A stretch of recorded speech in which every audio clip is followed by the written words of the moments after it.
पिछले कुछ दिनों से मैं एक बात के बारे में सोच रहा था कि मैं अपने आसपास देखता हूँ कि स्वास्थ्य की बहुत सी समस्याएं आजकल होने लगी हैं।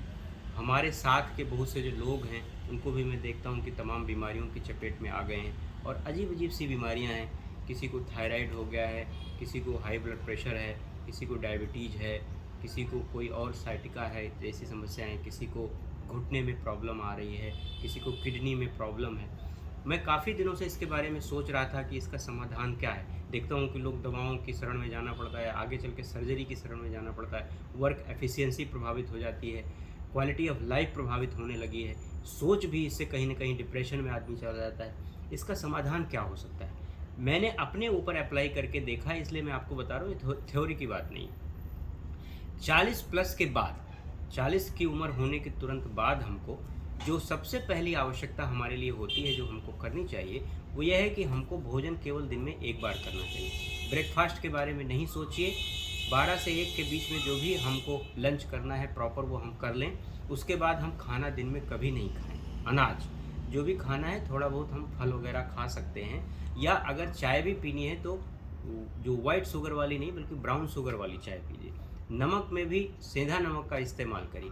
इससे क्या होगा कि इससे हमारी इंटरमिटेंट फास्टिंग एक तो हो जाती है, क्यों पूरा का पूरा जो है वो करीब हमारे शरीर में फल वगैरह तो जा ही रहा है, लेकिन उससे जो अनाज का जो जो अनाज जो जा रहा है उससे करीब 18 से 24 घंटे का गैप हो गया।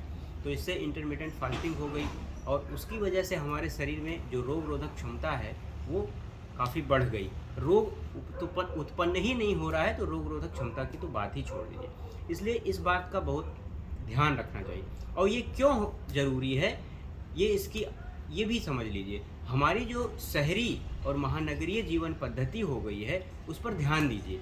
हमारी जो हम जिस तरीके से लाइफस्टाइल में रहते हैं उसमें शारीरिक जो कार्य, फिजिकल वर्कआउट तो कुछ है नहीं। बड़े मुश्किल से एक आध घंटे के लिए अगर कोई बहुत ज़्यादा फिटनेस फ्रीक है तो वो योगा करता है, जिम में जाता है। इसके अलावा तो हम कोई फिजिकल वर्क करते नहीं हैं। पहले के ज़माने में लोग खेतों में काम करते थे, बहुत मेहनत करते थे, तो ज़्यादा भी खाते थे तो पच जाता था।